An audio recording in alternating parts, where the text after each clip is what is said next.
Hello everyone, good evening all. कैसे हैं आप सभी लोग। आज काफ़ी दिनों बाद आप लोगों से इंटरेक्शन करने का मौका मिल रहा है। लगभग 1 महीना हो चुका है मुझे अपनी पिछली वीडियो बनाए हुए, और तब से लाग जाकर अब मैं आज आप लोगों से इंटरेक्शन कर पा रहा हूँ। काफ़ी सारी बातें आप लोगों से करनी हैं।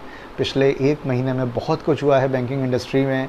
पार्लियामेंट का मानसून सेशन ख़त्म हो गया, बैंक प्राइवेटाइजेशन की बिल की बात हो रही थी। वो बिल प्रेजेंट क्यों नहीं किया गया, कितना चांसेस है उसका कि वो आगे चलकर बैंक प्राइवेटाइजेशन बिल जो है वो प्रेजेंट किया जाएगा और गवर्नमेंट जो है वो प्राइवेटाइजेशन पर आगे बढ़ेगी।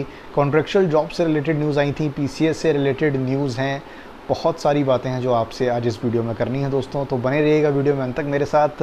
नमस्कार, स्वागत है आप सभी का मेरे यूट्यूब चैनल पर। आप देख रहे हैं द बैंकर वाइन्स। उम्मीद करता हूँ कि आप सभी लोग अच्छे होंगे।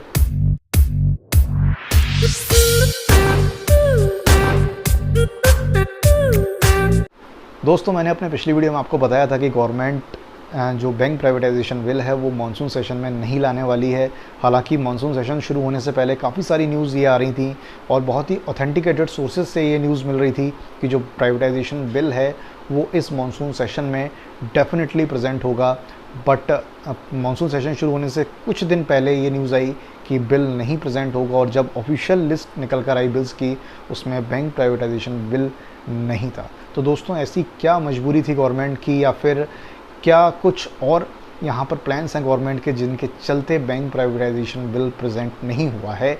ये बातें हम आपसे इस वीडियो के लास्ट में करेंगे। पहले हम लोग कॉन्ट्रेक्चुअल जॉब्स पर आते हैं। अभी रिसेंट जो न्यूज़ चल रही है वो ये है कि एसबीआई अब कॉन्ट्रेक्चुअल बेसिस पर हायरिंग करने जा रहा है। एसबीआई ने आरबीआई से एक सब्सिडरी कंपनी बनाने की परमिशन ली है, जो कि आरबीआई ने शायद अप्रूव भी कर दी है, जिसके थ्रू अब एसबीआई के लिए वो कंपनी जो है वो हायरिंग करेगी। तो क्या अब कॉन्ट्रेक्चुअल जॉब्स ही पब्लिक सेक्टर बैंक्स में आगे हायरिंग का प्रोसेस बनने वाले हैं? ये न्यूज़ अभी सारे मीडिया हाउसेस में चल रही है, जो कि ये कह रहे हैं कि एसबीआई के तर्ज पर और भी पब्लिक सेक्टर बैंक्स ऐसे हैं जो कॉन्ट्रेक्चुअल हायरिंग शुरू कर सकते हैं।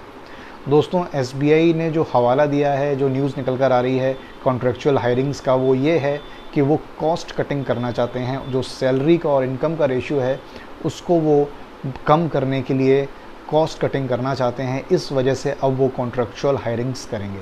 दोस्तों, बेसिकली अगर ये कॉन्ट्रेक्चुअल हायरिंग्स एसबीआई में लागू होती है और अगर एसबीआई वाले बेसिकली इसको करते हैं, तो शायद ये उनके बैंकिंग ऑपरेशंस का जो day to day routine work है उसके लिए हो सकता है हो। शायद एसबीआई क्लरिकल की जो वैकेंसीज़ हैं उनको ख़त्म कर दे, और जो उनका जो क्लरिकल जॉब्स हैं वो हायरिंग कॉन्ट्रेक्चुअल बेसिस पर हो सकती है।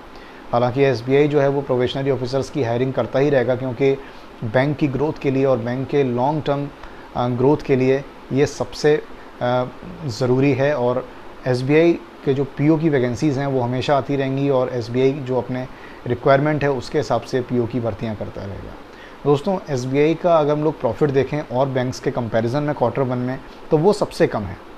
तो हो सकता है शायद ये रीज़न हो जो एसबीआई कुछ चेंजेस लाना चाह रहा हो अपना प्रॉफिट को मैक्सिमाइज़ करने के लिए, जिसके चलते उन्होंने एक ये स्टेप लिया हो कि वो जो आने वाली हायरिंग है वो कॉन्ट्रेक्चुअल बेसिस पर करेंगे। और आपको पता है कि जो एसबीआई करता है वो मोस्टली सभी पब्लिक सेक्टर बैंक्स फॉलो करते हैं, बट वो अभी बहुत ही बात की चीज़ें हैं।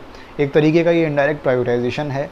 प्राइवेटाइजेशन में भी जो जॉब हायरिंग थी वो सब कॉन्ट्रेक्चुअल बेसिस पर होती, टेम्परेरी बेसिस पर होती, जॉब सिक्योरिटी नहीं रहती।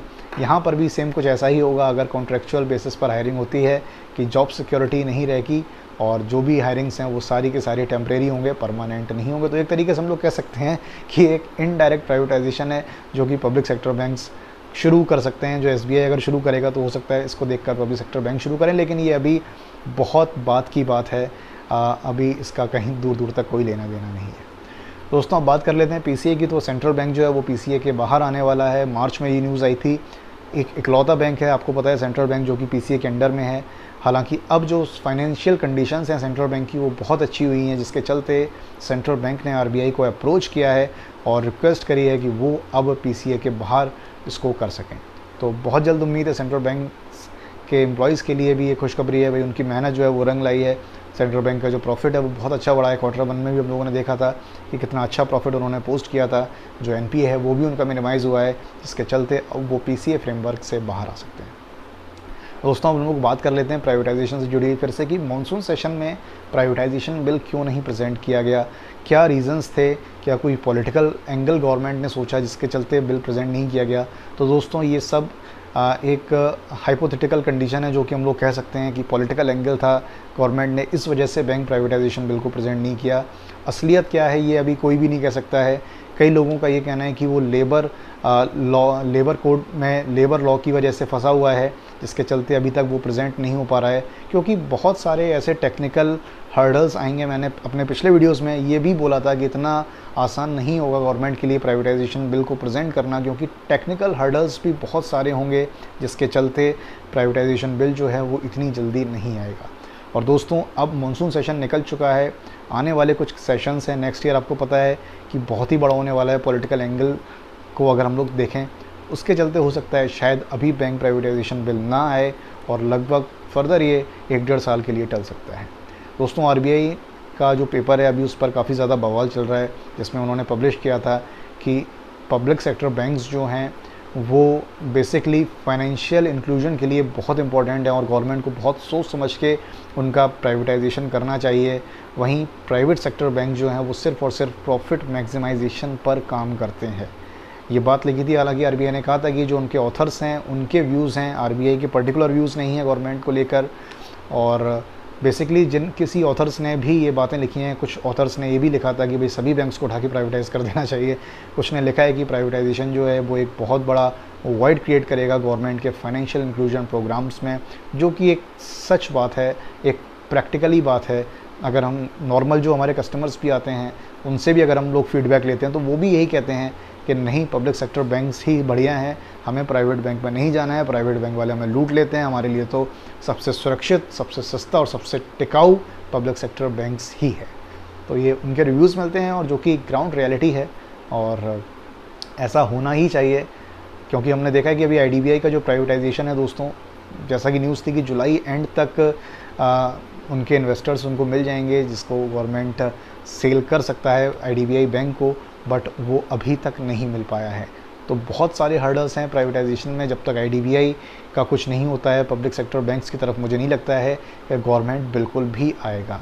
इसी बीच दोस्तों ये भी न्यूज़ निकल कर आई थी कि आरआरबी की जो रीस्ट्रक्चरिंग है वो हो सकती है। आरआरबी की रीस्ट्रक्चरिंग किस तरीके से होगी कि बिल्कुल एक जो भी स्पॉन्सर बैंक्स हैं आरआरबीज़ के, उनसे गवर्नमेंट ने एक पूरा रोड मैप तैयार करने को बोला है आरआरबी के फर्दर डेवलपमेंट के लिए।